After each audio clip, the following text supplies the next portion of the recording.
할렐루야. 하나님의 은혜와 평강이 이 아침에도 여러분들과 함께하길 바랍니다. 오늘 우리에게 주시는 하나님 말씀은 사도행전 8장 14절에서 25절까지의 말씀입니다. 예루살렘에 있는 사도들이 사마리아도 하나님의 말씀을 받았다 함을 듣고 베드로와 요한을 보내매 그들이 내려가서 그들을 위하여 성령 받기를 기도하니 이는 아직 한 사람에게도 성령 내리신 일이 없고 오직 주 예수의 이름으로 세례만 받을 뿐이더라. 이에 두 사도가 그들에게 안수하며 성령을 받는지라. 시몬이 사도들의 안수로 성령 받는 것을 보고 돈을 들여 이르되 이 권능을 내게도 주어 누구든지 내가 안수하는 사람은 성령을 받게 하여 주소서 하니 베드로가 이르되 내가 하나님의 선물을 돈 주고 살 줄로 생각하였으니 내 은과 내가 함께 망할지어다. 하나님 앞에서 내 마음이 바르지 못하니 이 도에는 내가 관계도 없고 분깃될 것도 없느니라. 그러므로 너의 이 약함을 회개하고 주께 기도하라. 혹 마음에 품은 것을 사하여 주시리라. 내가 보니 너는 악독이 가득하며 불의에 매인 바 되었도다. 시몬이 대답하여 이르되 나를 위하여 주께 기도하여 말한 것이 하나도 내게 임하지 않게 하소서 하니라. 두 사도가 주의 말씀을 증언하여 말한 후 예루살렘으로 돌아갈새 사마리아인의 여러 마을에서 복음을 전하니라. 아멘. 예루살렘 교회에 박해가 오자 빌립은 사마리아 지역으로 가서 복음을 전했습니다. 그의 전도로 인해 많은 이들이 예수를 믿고 세례를 받게 되었죠. 그 소식을 듣고 베드로와 요한이 사마리아로 내려갑니다. 14절에서 17절 말씀을 보면요. 예루살렘에 있는 사도들이 사마리아도 하나님의 말씀을 받았다 함을 듣고 베드로와 요한을 보내매 그들이 내려가서 그들을 위하여 성령 받기를 기도하니 이는 아직 한 사람에게도 성령 내리신 일이 없고 오직 주 예수의 이름으로 세례만 받을 뿐이더라. 이에 두 사도가 그들에게 안수하며 성령을 받는지라. 베드로와 요한이 내려가서 상황을 보니까 사마리아 사람들은 복음을 듣고 예수의 이름으로 세례는 받았으나 아직 성령은 받지 못한 상황이었습니다. 그래서 15절 말씀처럼 베드로와 요한이 그들을 위해서 성령 받기를 기도하였고 하나님은 그들에게도 성령을 보내주셨습니다. 우리가 요한복음 3장에 보면 밤에 니고데모가 예수님을 찾아오는 장면이 나오는데요. 예수님이 니고데모에게 하신 말씀은 사람이 거듭나지 아니하면 하나님의 나라를 볼 수 없느니라.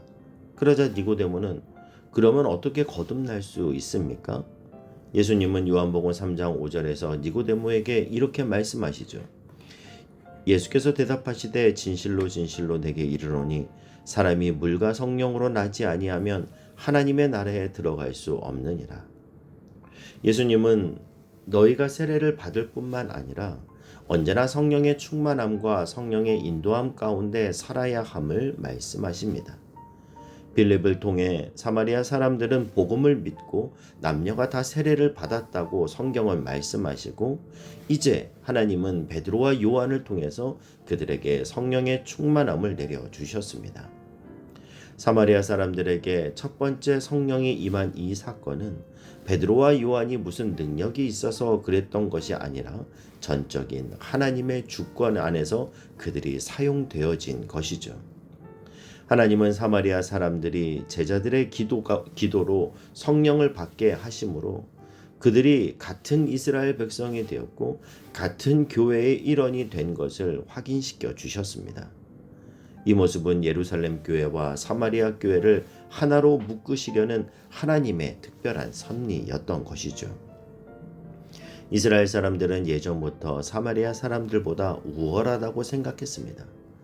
그러나 하나님에게 있어서 예루살렘 교회나 사마리아 교회나 다 소중한 하나님의 교회일 뿐입니다. 그렇기 때문에 우리는 이 영적인 우월감을 항상 경계해야 합니다. 예수님이 제일 경계하는 것 중에 하나가 바로 이것이었습니다. 예수님께서 누가복음 18장에서 바리새인의 기도와 또 어떤 세리, 죄인의 기도를 대조하시면서 말씀하시죠. 누가복음 18장 11절에도 보면요.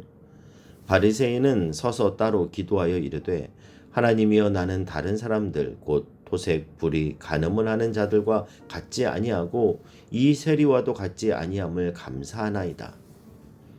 이 바리새인의 경건한 행위가 잘못된 것이 아니고 그의 그런 경건한 행위가 다른 사람을 멸시하는 것으로 사용되어져서는 안 된다라는 겁니다. 여러분, 부도덕한 행동은 나쁜 거죠. 그리스도인으로서 비윤리적인 삶은 옳은 게 아닙니다.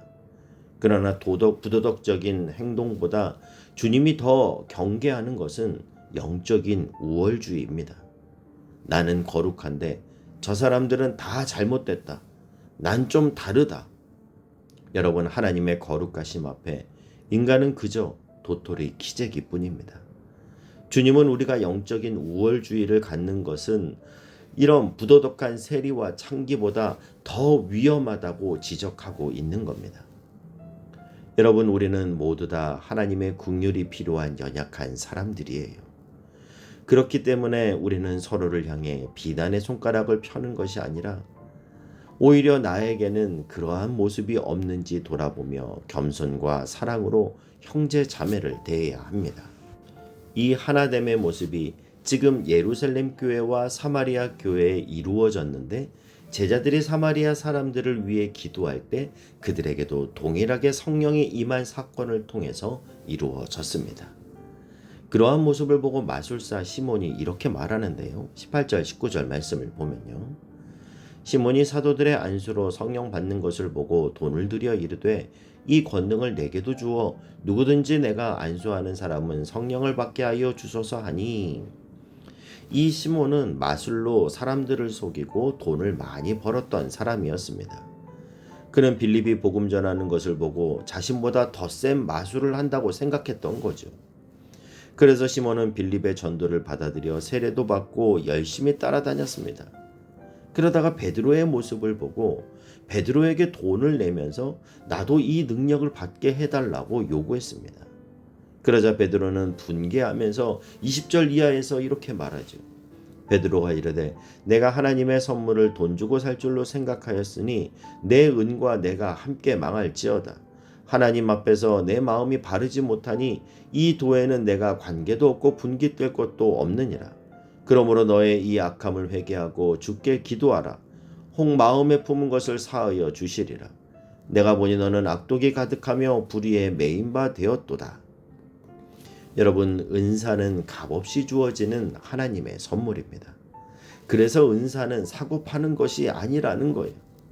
마술사 시몬은 그것을 알지 못하고 돈으로 은사를 사려고 했다가 베드로에게 너는 악독이 가득하며 불의에 매인 바 되었도다 무서운 책망을 받습니다. 하나님이 우리에게 원하시는 것은 하나님과의 인격적인 관계, 아버지와 아들로서의 친밀함의 관계이지 은사와 기적이 주 목적이 아니라는 겁니다. 하나님은 우리의 질병도 고치실 수 있고 하나님 안에 있는 다양한 은사들을 주실 수 있으시지만 우리의 관심은 그런 것에만 머물러서는 안 됩니다. 여러분, 신앙생활이라는 것은 하나님과 내가 얼마나 깊은 친밀감을 갖는가 여기에 달려 있습니다. 부부관계도 마찬가지 아닙니까? 남녀가 결혼해서 결혼식을 올리는 게 최종 목적이 아니라 결혼을 했으면 어떻게 해야 합니까? 결혼 이후에 부부관계에서 나타나야 할 가장 중요한 것은 친밀감이에요. 10년 된 부부는 5년 된 부부보다 더 친밀해야 되는 거고 20년 된 부부는 10년 된 부부보다 더 친밀해야 됩니다. 하나님과도 마찬가지죠. 저는 저와 여러분이 마술사 시몬과 같이 은사와 기적만 쫓아다니는 사람, 하나님의 손에 들려진 그 선물만 추구하는 사람이 아니라 선물 주시는 하나님 자체를 구하며 하나님과 날마다 더 친밀해지는 하나님의 사람들이 되실 수 있길 주님의 이름으로 축복합니다. 여러분, 오늘도 그 하나님과 동행하십시오. 그리스도인은 정해진 목적지를 향해 무조건 빨리 달려가는 사람이 아닙니다. 그 목적지를 갈 동안 하나님이 주신 사명을 따라 하루하루 믿음의 여정을 채워나가는 사람입니다. 주님과 함께하는 오늘 이 하루를 소중하게 여기며 오늘 하루 하나님이 만나게 해주시는 사람들을 사랑하며 그들과 함께 믿음의 길을 함께 걷는 삶, 서로에게 친구가 되어주고 때로는 서로의 손수건이 되어주며 하나님이 허락하신 이 하루를 빛나고 값진 하루로 만드는 삶, 이것이 하나님이 우리에게 오늘을 허락하신 이유입니다. 우리가 살아갈 오늘 이 하루가 그러한 삶이 될 수 있길 바라고, 그 길을 내게 허락하신 사람들과 그리고 하나님과 동행하는 저와 여러분이 되실 수 있길 주님의 이름으로 축복합니다. 기도하겠습니다. 사랑하는 하나님, 겸손히 이 땅에 오셔서 십자가의 길을 가신 예수님의 모습을 묵상하며 오늘도 겸손하게 하시고 주님의 얼굴을 구하며 주님과 함께 걷는 이 하루 되게 하여 주시옵소서. 예수님의 이름으로 기도하옵나이다. 아멘.